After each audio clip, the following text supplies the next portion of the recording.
No drugs in Ahmedabad અભિયાન હેઠળ police તસ્કરો, ખેપિયા અને નશો કરતા યુવકોને ઝડપીને કાર્યવાહી કરી રહી છે। ત્યારે અમદાવાદના રખિયાલમાંથી એમડી ડ્રગ્સ સાથે એક યુવક ઝડપાયો। આ યુવક કોઈ મોટા સિન્ડિકેટ સાથે સંકળાયેલો છે કે કેમ અને આ ડ્રગ્સ તે ક્યાંથી લાવ્યો તે તમામ વિગતો હવે પોલીસ તપાસમાં સામે આવશે।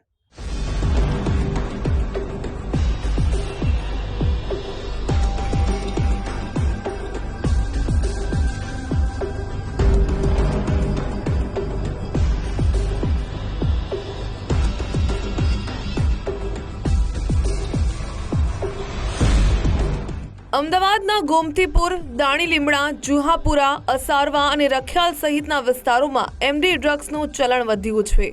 અમદાવાદના રિવરફ્રન્ટ વિસ્તારમાંથી પણ યુવાનો ટોળકી બનાવીને પ્રતિબંધિત નશાનું સેવન કરતા હોવાની ફરિયાદો મળી રહી છે। આ નશાના નેટવર્કને નાથવા અમદાવાદ ક્રાઇમ બ્રાન્ચ એક્શનમાં આવી છે।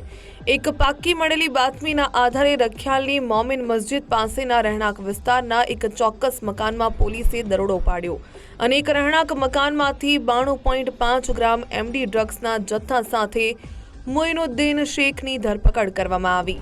આ મકાનમાંથી 2 ઇલેક્ટ્રોનિક વજન કાંટા અને 2 મોબાઈલ ફોન પણ જપ્ત કરવામાં આવ્યા। આ ઝડપાયેલો મોઇનુદ્દીન શેખ પોતે એમડી ડ્રગ્સનો બંધાણી હોવાનો પૂછપરછમાં ખુલાસો થયો। તે અબ્દુલ મારીફ અંસારી પાસેથી ડ્રગ્સનો મોટો જથ્થો લાવીને ઘરે નાની પડીકી તૈયાર કરીને છૂટકમાં ગ્રાહકોને વેચાણ કરી રહ્યો હતો। માત્ર સારી કમાણી થશે તેવી લાલચે મોઇનુદ્દીન શેખ લગભગ 2 મહિનાથી ગેરકાયદે પ્રવૃત્તિમાં સક્રિય થયો હતો। અમદાવાદ પોલીસની પૂછપરછમાં મોઇનુદ્દીન શેખે અગાઉ 2 વખત એમડી ડ્રગ્સનો થોડો જથ્થો લાવીને છૂટકમાં કેટલાક ગ્રાહકોને વેચાણ કર્યાનું કબૂલ કર્યો છે।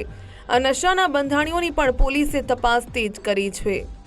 મોમિન મસ્જિદ પાસે બાબુલાલ 4 રસ્તા નજીક આવેલા રહેણાંક મકાનમાં રખિયાલ પોલીસ દ્વારા રેડ કરવામાં આવી હતી, જેમાં 92.5 ગ્રામ એમડીનો જથ્થો મળી આવ્યો હતો તેમજ એક આરોપી મોઇનુદ્દીન ઉર્ફે ફરદીન ઉર્ફે પગ્ગલ ઉંમર વર્ષ 25ની ધરપકડ કરવામાં આવી છે।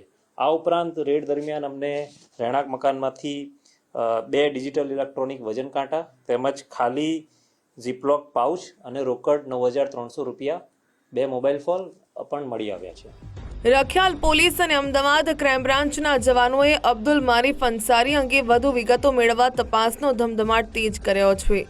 અમદાવાદમાં ધમધમી રહેલી કોઈ મોટી ડ્રગ સિન્ડિકેટમાં અબ્દુલ મારીફ અંસારી મોટી માછલી કે પછી સામાન્ય ખેપીઓ તે અંગેની વિગતો આગામી તપાસ દરમિયાન ખુલી શકે છે।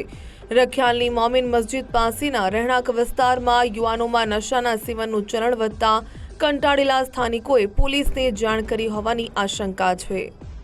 અબ્દુલ મારૂફ અંસારી નામના માણસ દ્વારા એ એમડીનો જથ્થો મેળવતો હતો તેમજ તે પોતાના ઘરની અંદર ઇલેક્ટ્રોનિક વજન કાંટા દ્વારા 1 ગ્રામ 2 ગ્રામના નાના જે જીપલોકના પાઉચની અંદર માલ બનાવી અને પોતે છૂટક માલ અન્ય ગ્રાહકોને વેચતો હતો। તે છેલ્લા 1-2 મહિનાથી આ પ્રવૃત્તિમાં સંકળાયેલો હતો। પહેલાં તે પોતે એમડી ડ્રગ્સનો બંધાણી હતો અને એ જ્યારે બંધાણી હતો ત્યારે તે અબ્દુલ મારૂફ અંસારીના સંપર્કમાં આવ્યો હતો। તેણે આને કીધું હતું કે તું આ સેવન કરે છે તેની સાથે જો આ એમડીનો ધંધો કરીશ તો તને એમાંથી તારી આવક પણ થશે, જેથી તેના થ્રુ એ અગાઉ 1-2 વખત આવી રીતે માલ મેળવેલો હતો અને આવી રીતે વેચાણ કરતો હતો। આ મોઇનુદ્દીન શેખની સાથે અન્ય કોઈ યુવકો પણ એમડી ડ્રગ્સની હેરાફેરીમાં સામેલ હોવાની શક્યતા નકારી શકાય તેમ નથી। અમદાવાદના વિવિધ વિસ્તારોમાં ફેલાયેલા નશાના નેટવર્કની કડીઓ એકબીજાની સાથે જોડવા પોલીસે તપાસનો ધમધમાટ તેજ કર્યો છે। રાહુલ ત્રિવેદી, ગુજરાત ફર્સ્ટ, અમદાવાદ।